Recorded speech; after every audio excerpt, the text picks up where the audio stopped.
it's clear from just the video I've seen, you got a lot of respect for these people. You know, I have a lot of respect. I think everybody who's serving, you know, in Iraq and in Afghanistan, you get a common theme. They may not love the war, but you got to love the warriors. And that's what I admire about these guys. Whether the wars are right or wrong, they're out there risking their lives every day to save somebody else's life. And it could be that they're saving a prisoner of war. They could be saving a civilian. They could be saving a dog's life, a Marine. They go out, rain or shine, unarmed for one reason, to save a life. And I just think that's a compelling line of work. They have my ultimate respect.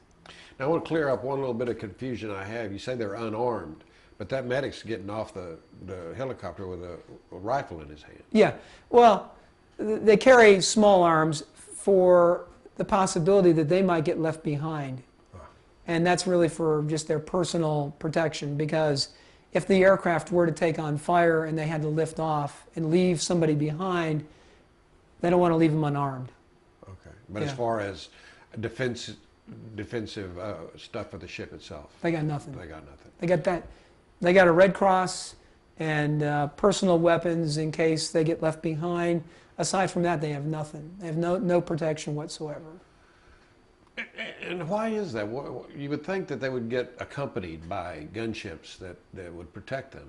Well, that is a good question. They do have air support. They do have one helicopter that will circle above to make sure that they're covered, but it's not a lot. I mean, you know, it's you know. It could be too little, too late. I mean, it's too little, too late. All it takes is one well-placed RPG. Exactly.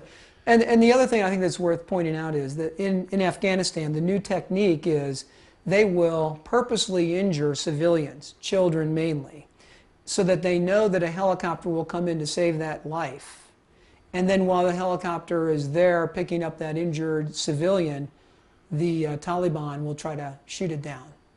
That's the new technique, and that's why it's so dangerous.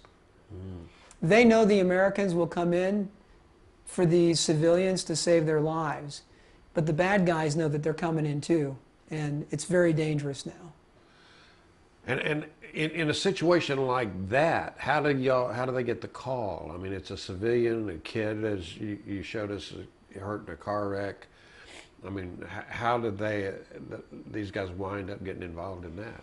I mean, there's not 911, is there? Well, no, but there are Marines.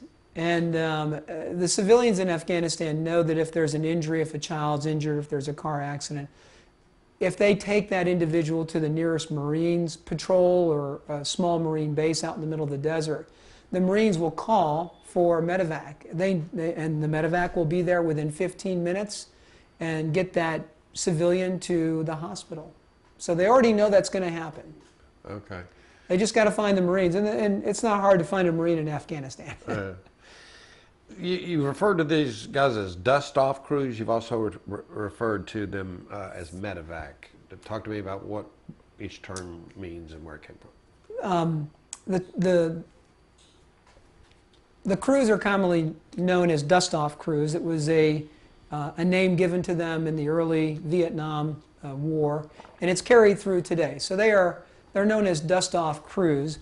But if you're not familiar with military acronyms, then most people just refer to them as medevac. So, but dust-off is how they refer to themselves. That's their legacy. It began in Korea, perfected in Vietnam. Now it's in Iraq and Afghanistan. And that's their dust-off legacy. Okay, I was going to ask about Korea because you know, you talked about starting in Vietnam, but of course we're all familiar with Hawkeye and you bet. Yeah. So it actually did begin in Korea. Yeah, the pioneers were in Korea. They flew single-man ships, and the patients were in bubbles outside. And then for Vietnam, they flew the Huey, and that really made a big difference. They could put many people inside an aircraft and save a lot of lives. And what are these helicopters? The helicopters are flying today are Sikorsky Blackhawks, and they're very powerful, flying all kinds of weather. They've got the latest, you know, technology inside.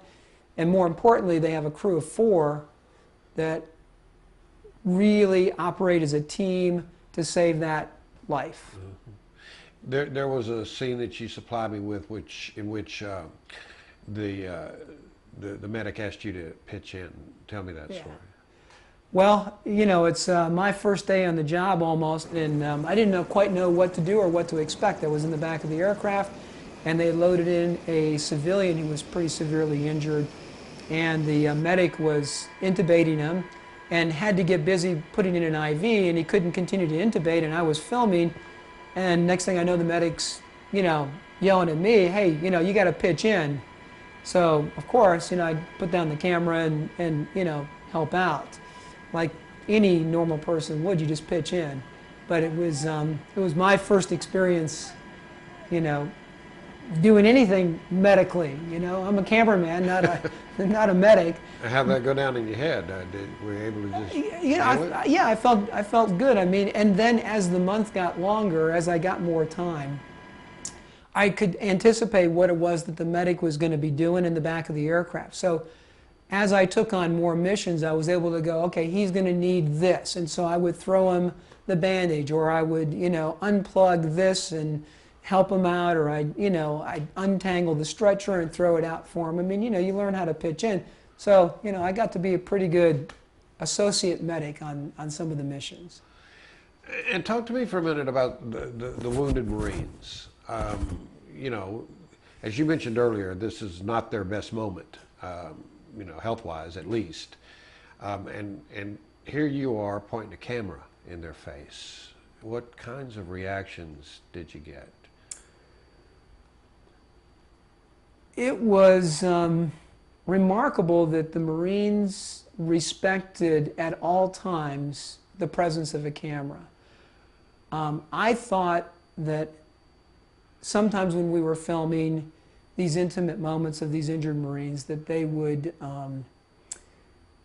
not appreciate it, but in every instance they respected, you know, my job. Even though they were severely injured, they might have been ready to lose a leg or had severe injuries, but I never had anybody ask me to stop filming. I think they felt like this is their moment, and even though they were injured, that was important for people to see what they were experiencing too. Even though it was their worst moment, I think a lot of Marines felt like it was good to have somebody there telling the story. Were some of them just oblivious to your presence, or did they all seem to notice you? I think they seem to notice me, but I think a lot of times people are in shock. Because I've gone back to some of the Marines and shown them some of the video that I shot of them being picked up, and they're like, I don't even remember you being there. Even though there was some interaction in the aircraft. They were like, I don't remember anything about that day.